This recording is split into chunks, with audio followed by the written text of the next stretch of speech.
I came here thinking it was just another trip. But something about this place felt different.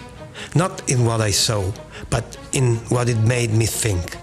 That something about this city, I can't really explain it yet. Everything here moves fast. People, money, ambition. It feels like a place where standing still is not an option. Everyone is going somewhere. Everyone is chasing something. And for a moment, you start to feel it too. Like you should be doing more, moving faster, wanting more. I know this feeling. I've lived inside this mindset for years. Always building, always chasing, always trying to reach something that felt just a little further away. I used to think this was everything. Success, money, status, that was the goal. But the strange thing is, it never really ends. You reach one level and there's always another one. You achieve something and it quickly becomes normal. Then you want more. And here we go, back to basic, back to traveling, and this time I am in Hong Kong. And this time we're gonna start the journey from the very heart of Hong Kong. I'm in one of the oldest and more traditional restaurants in the heart of the city. Let's go. I stopped here for a simple local meal, BBQ pork with rice, in a place that has been part of the city since 1952. Lan Fong Yuen is also known for its Hong Kong milk tea and French toast, small details that still carry that old blend of local identity and British influence.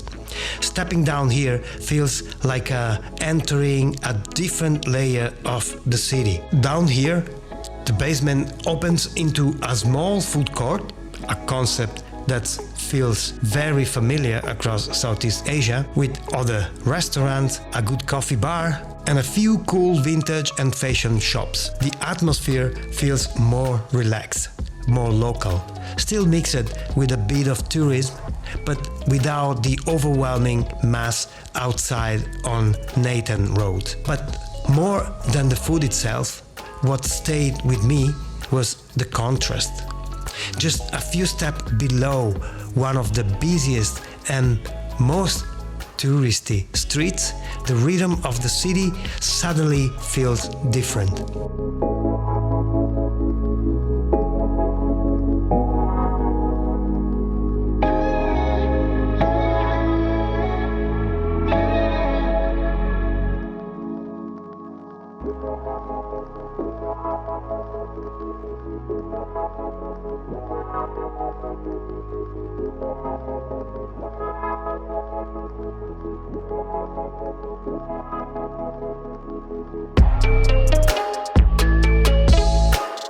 This is Cheung Hing Kee, a Michelin-recognized spot known for his Shanghai-style handmade pan-fried buns. You can come to a place like this, try something famous, and still get that street food feeling and price, like the egg tart here or the pineapple bun.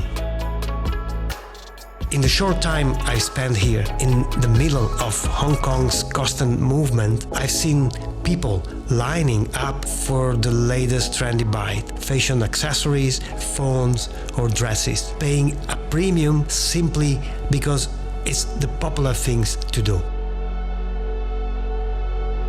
And it goes on and on and on.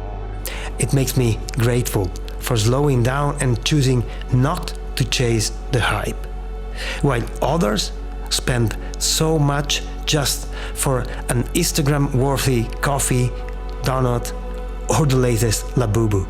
Walking through this city, you see thousands of people moving, fast, focused, busy, but you start to wonder, are they getting closer or just going in circles? At some point, I stepped away from that life, not because I failed, but because I wasn't sure I wanted to win anymore. I think I just got tired, or maybe I started asking different questions. Now my life looks very different. Slower, simpler, less certain, but more mine. And coming into a place like this, it doesn't feel the same anymore. It feels like looking at the past version of myself. Maybe there's nothing wrong with chasing more. Maybe that's just part of being human. But maybe the real question is something else. What are we giving up while we do it? And more importantly, is it even what we truly want?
This promenade, those red sailor junks have been cutting through Victoria Harbour for centuries, while Hong Kong skyscrapers keep climbing higher.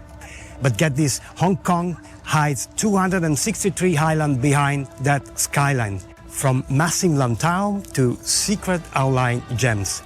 This city's insane mix of fishing boats and billion-dollar towers, that's the magic.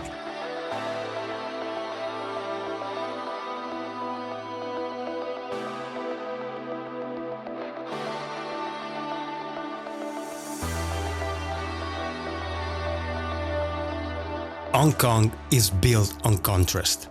The past still floats in the harbor while the future rises behind it. That's why being here feels so real to me, because my life is a bit like that too. Simple on the surface, but full of movement. Always questioning, always searching.